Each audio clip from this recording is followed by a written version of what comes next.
नमस्कार दोस्तों। एक गिलहरी ने बताया कि ये 3 लोग अपने सगे खून के रिश्ते को भी धोखा दे सकते हैं। गिलहरी ने एक ऐसी बात बताई जिससे हर इंसान को जानना चाहिए। आखिर वो 3 लोग कौन हैं जो कि अपने सगे खून को भी यानी धोखा दे सकते हैं। आज की कहानी के माध्यम से समझने का प्रयास करेंगे।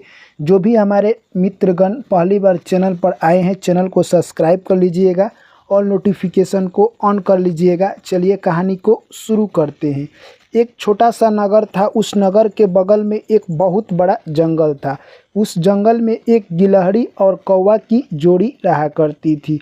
दोस्तों कहे तो एक बरगद के पेड़ पर कौवा ऊपर रहा करता था और गिलहरी उसी पेड़ पर एक घोंसला बनाकर रहती थी। दोनों आपस में काफ़ी अच्छे मित्र थे। जो भी कौवा यानी खाने के लिए जो भी चीज़ मिलता लाता और गिलहरी को भी दे देता। गिलहरी भी जो खाने के लिए लाती कौवा को दे देती।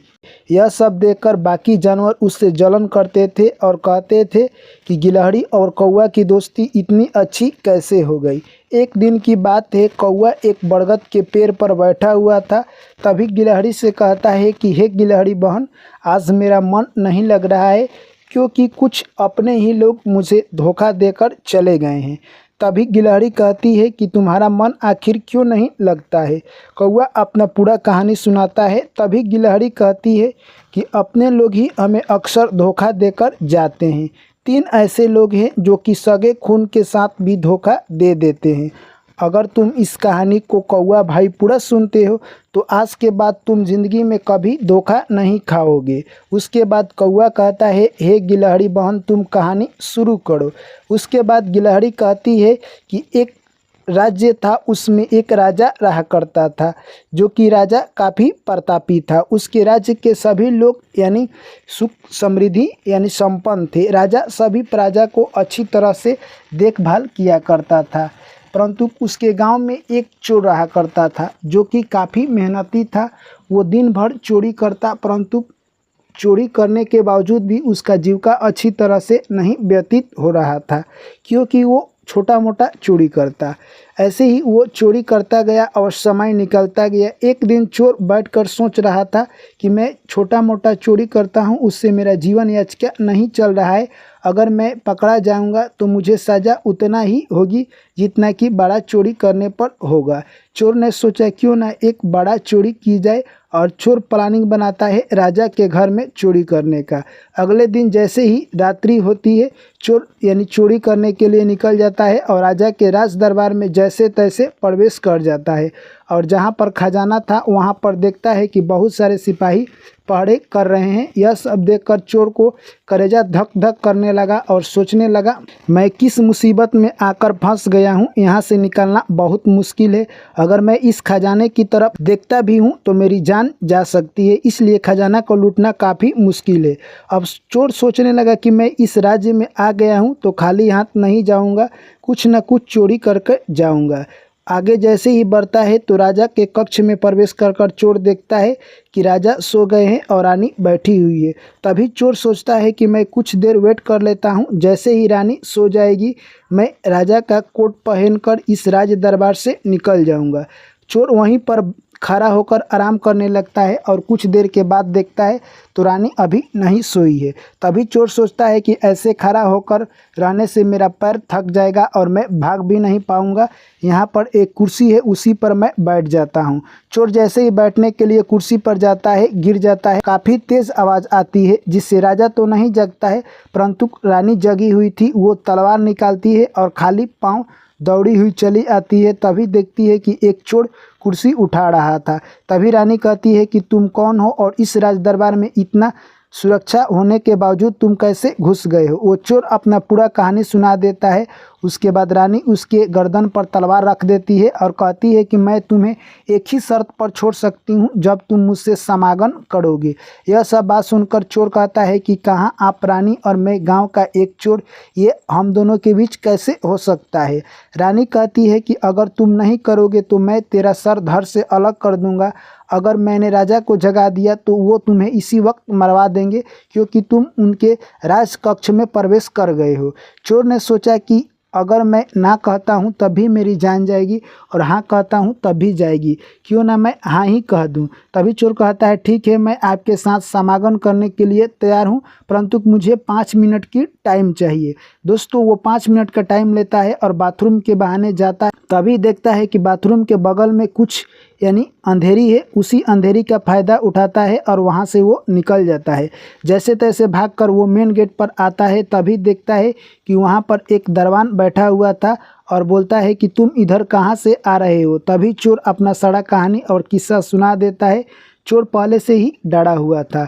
दरवान कहता है कि मैं तुम्हें एक ही शर्त पर छोड़ सकता हूँ, जब तुम मुझे ये बात बता दोगे कि आखिर तुम चोरी करने के लिए यहाँ पर ही क्यों आए हो और रानी ने तुम्हें कैसे छोड़ दिया। वो भी सारा कहानी सुना देता है। उसके बाद चोर कहता है कि मुझे जाने दो। तभी यानी दरवान कहता है कि मैं तुम्हें जाने दूंगा, जाओ तुम रानी से कहना कि मैं तुम्हारे साथ समागम करने के लिए तैयार हूं, परंतु तुम्हें अपने राजा को मारना पड़ेगा। यह सब बात सुनकर चोर सोचता है कि अगर मैं नहीं जाता हूं तो ये दरवान रानी को बुला देगा, तभी रानी मुझे मारेगी और ऐसे में अगर भागने का प्रयास करता हूं तो राजा पकड़ लेंगे, तभी मेरी जान जा सकती है। यानी चोर जैसे तैसे हिम्मत बांधकर रानी के पास जाता है। रानी कहती है कि तुम आ गए। तभी चोर कहता है कि मैं तुम्हारे साथ तभी समागम करूंगा जब तुम अपने पति को मार दोगी। तभी रानी कहती है कि इसमें क्या बात है। रानी तलवार उठाती है और कहे तो राजा को मार देती है। जैसे ही राजा को मारती है लहूलुहान हो जाती है और पूरे रूम में खून भर जाता है और रानी बेहोश हो जाती है। इसी मौका का फ़ायदा उठाकर यानी चोर वहां से निकल जाता है और राज दरबार से भाग जाता है। दोस्तों रानी बेहोश गिर जाती है और जैसे ही सुबह होता है मंत्रीगण जाकर देखते हैं कि इस कक्ष में राजा को घुसकर कौन मार दिया है। तभी पता लगाया जाता है। यह पता किसी को नहीं चल पाता है कि आखिरकार राजा को किसने मारा। सुबह होते ही रानी उठती है। कुछ लोगों का शक था कि रानी ने ही इस राजा को मार दिया है। तभी रानी ने ऐलान किया कि मैं अपने पति के साथ सती होना चाहती हूँ। तभी जिन भी लोगों को रानी पर शक था वो सोचने लगे कि अगर रानी राजा को मारी होती तो सती नहीं होती। और गांव भर के सभी लोग आ गए और तैयारी चल रही थी राजा की अंतिम प्रक्रिया की। सभी लोग वहां पर पहुंच जाते हैं। अब अंतिम प्रक्रिया की तैयारी शुरू हो गई। सभी लोग राजा के ऊपर एक लकड़ी रखते और गोर लाकर वहां से निकल जाते। रानी भी राजा की बगल में सती होने के लिए जाकर बैठ जाती है। तभी वो दरवान आता है और वो राजा पर लकड़ी रखता है और गोर लाकर रानी से पूछने लगता है कि हे रानी, मेरे मन में एक प्रश्न चल रहा है। तुम तो सती हो जाओगी, इसके बाद इस प्रश्न का उत्तर कौन बताएगा। तभी वो दरवान कहता है कि मेरा प्रश्न है कि राजा को आपने मारा है या वो चोर ने मारा है। तभी वो रानी कहती है कि तुम्हें ये कैसे पता है। तभी दरवान सारा कहानी बता देता है। तभी रानी कहती है कि इस प्रश्न का उत्तर पूर्व दिशा में एक बूढ़ी माँ जंगल में रहती है, उसी के पास जाओगे तो वो तुम्हें बता देगी। वो दरवान लकड़ी रखता है और राजा को गोर लाकर वहाँ से निकल जाता है। जैसे ही उस बूढ़ी माँ के पास जाता है, बूढ़ी माँ कहती है कि हे बेटे, बताओ तुम किस परियोजना से हमारे पास आए हो। वो लड़का अपना पूरा कहानी और किस्सा सुना देता है। वो दरवान कहता है कि मैं जानना चाहता हूँ कि आखिरकार राजा को किसने मारा। तभी बूढ़ी माँ कहती है कि मेरे मड़ई के बगल में देखो एक खोसी बना है, उसे पकड़ कर लाओ और उसका सर धड़ से अलग कर दो। जैसे ही काटोगे सर हवा में उड़ने लगेगा, उस सर के कान पकड़ लेना और तुम भी उसी जगह पर चले जाओगे। दरवान यही करता है और खोसी का सर काट देता है। जैसे ही हवा में उसका सर उड़ने लगा, उसका कान पकड़ लेता है और वो खोसी का सर एक जंगल में लेकर उस दरवान को चला जाता है और वहीं पर उतार देता है। जैसे दरवान वहां पर उतरता है, यह सब देखकर अचंभित हो जाता है और सोचने लगता है कि मैं कहां आ गया। यानी वो घना जंगल में चला जाता है जहां पर एक भूतनी रहती थी। जैसे ही मनुष्य का सुगंध भूतनी के पास पहुंचता है, वो सोचती है कि ये हैंडसम लड़का हमारे पास आ गया। अगर मैं इसे मार कर खाती हूँ तो एक दिन मेरा भूख मिटेगा और इससे मैं खेलना चाहती हूँ तो मैं कितने दिनों तक खेलूँगी। यानी वो कहे तो भूतनी एक सुंदर लड़की का भेष बनाती है और उस लड़के के पास चली जाती है। लड़का यानी कहे तो जो दरवान था वो देखकर भूतनी पर मोहित हो जाता है और वो उसके प्यार में फंस जाता है। वो कहे तो लड़की उसको अपने गुफा में ले जाती है और सारा उससे कहानी पूछ लेती है। अब कहे तो लड़का अपना प्रश्न भूल गया था, यानी जो दरवान था अब वो उस लड़की के प्यार में पागल हो गया था। यानी कहे तो अब वो भूतनी क्या करती, उसके साथ खेलने लगी। और जैसे ही शाम होता उसके पिता आने वाले थे भूतनी के, तब तक उस लड़का को यानी कहे तो कीड़ा बनाकर दीवार में चिपका देती। जैसे ही उसका यानी पिता आता है तो बोलता है कि इस गुफा में मनुष्य की मुझे गंध आ रही है। तभी भूतनी कहती है कि यहाँ पर मनुष्य अगर गलती से आ गया तो मैं उसे कर से चबा जाऊंगी। यह बात सुनकर उसका पिता सो जाता है और जैसे ही फिर शाम होता है वो कहे तो खाना के तलाश में बाहर निकल जाता है। तब भूतनी उस दरवान को कीड़ा से पुनः मनुष्य बनाती है और उसके साथ प्यार करने लगती है। यही सिलसिला उन दोनों का चल रहा था।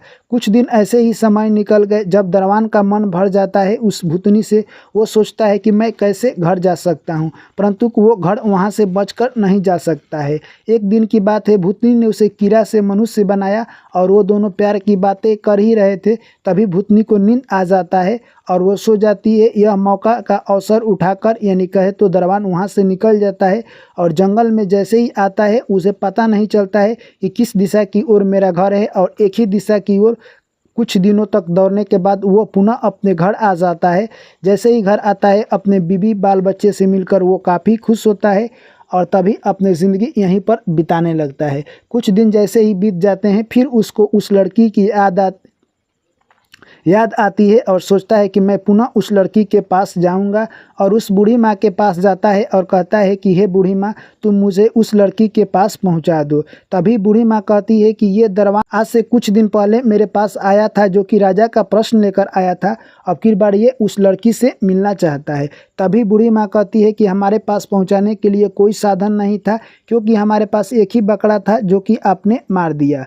तभी वो दरवान कहता है कि मैं इसके लिए कुछ भी कीमत चुकाने को तैयार हूँ। बूढ़ी माँ कहती है कि तब तुम अपने लड़के को पकड़ कर लाओ और जिस तरह से खोसी का गर्दन काटे थे उसी तरह से अपने लड़के का गर्दन काट दो और उसका कान पकड़ लो, वो उसका सर तुमको उसी जगह पर पहुंचा देगा।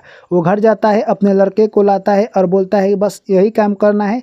जैसे ही वो तलवार निकालता है, अपने लड़के का गर्दन काटने वाला था, बूढ़ी माँ कहे तो तलवार पकड़ लेती है और कहती है कि तुम्हारा प्रश्न यही था कि राजा को आखिरकार किसने मारा है। तो राजा को आखिरकार हैवानियत ने मारा है, काम वासना ने मारा है।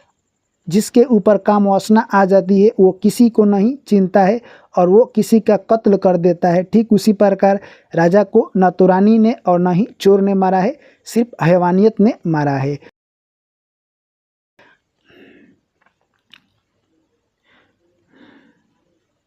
तभी गिलहरी कहती है कि इस कहानी से हमें 3 सीख मिलती है।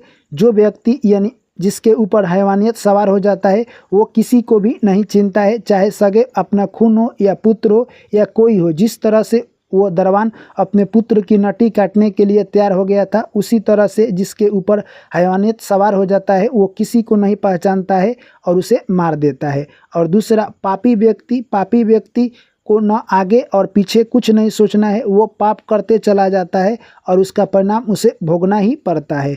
और तीसरा, क्रोधी व्यक्ति ऐसे होते हैं जो कि क्रोध में उसका विवेक शून्य हो जाता है और किसी के साथ वो गलत काम कर देता है जिसका नतीजा वो जिंदगी भर भोगता है।